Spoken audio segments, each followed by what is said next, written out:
വലിയ നോയമ്പ് ആരംഭിച്ചിട്ട് 40 ദിവസം പൂർത്തിയാകുന്നതാണ് 40-ാം വെള്ളി.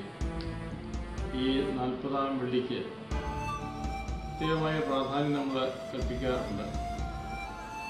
40-ാം വെള്ളിയോടുകൂടെ ഏറ്റവും തീവ്രമായ ഒരു നോമ്പാചരണത്തിലേക്ക് സഭ പ്രവേശിക്കുക.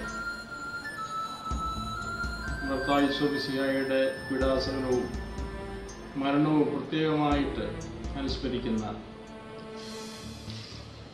പീഡാനുഭവ വെള്ളിയാഴ്ചയ്ക്ക് ഒരാഴ്ച മുമ്പ്, എൻ്റെ തലേ വെള്ളിയാഴ്ചയാണല്ലോ 40-ാം വെള്ളി. വെള്ളിയാഴ്ച ആണ്ടുവട്ടത്തിലെ എല്ലാ വെള്ളിയാഴ്ചയും യഥാർത്ഥത്തിൽ ഈശോയുടെ പീഡാസഹനത്തിൻ്റെയും മരണത്തിൻ്റെയും ഓർമ്മയാണ് സഭ അയവിറക്കുന്നത്. നമ്മുടെ ഈ ലോക ജീവിതം, ക്രിസ്തീയ ജീവിതം, ഈശോയോടൊത്ത് സഹിക്കുകയും മരിക്കുകയും ഉയർക്കുകയും ചെയ്യുന്ന ജീവിതമാണ്.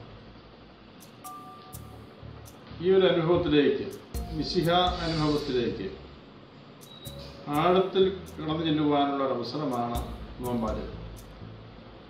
അതുകൊണ്ട് ഈ വലിയ നോയമ്പിൻ്റെ അവസാനത്തെ ഘട്ടത്തിലേക്ക് പ്രവേശിക്കുന്ന ഈ അവസരത്തിൽ 40-ാം വെള്ളിയോടുകൂടെ കൂടുതൽ തീവ്രതയോടെ, ശുഷ്കാന്തിയോടെ നോമ്പിൻ്റെ ചൈതന്യം ഉൾക്കൊള്ളാനും കർത്താവിൻ്റെ പീഡാസഹനത്തെക്കുറിച്ചും മരണത്തെക്കുറിച്ചും ഓർമ്മിച്ച് നമ്മുടെ പാപങ്ങളെക്കുറിച്ച് അനുതപിച്ച് ഈശോ മിശിഹായോടുകൂടെ സഹിച്ച് മരിച്ച് ഉയർപ്പിക്കപ്പെടുവാനുള്ള ആ ഒരു മനോഭാവത്തോടുകൂടെ നമുക്ക് ഈ 40-ാം വെള്ളി ആചരണം നടത്താം.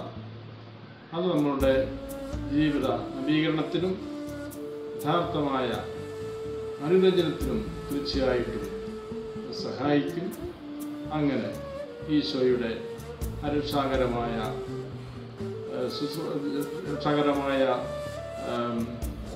ജീവിതത്തിന് നമുക്കും പങ്കുചേരുവാൻ സാധിക്കും. എല്ലാവർക്കും നമ്മുടെ കർത്താവ് ഈശോ മിശിഹായിൽ കൃപയും സമാധാനവും ഉണ്ടാകും.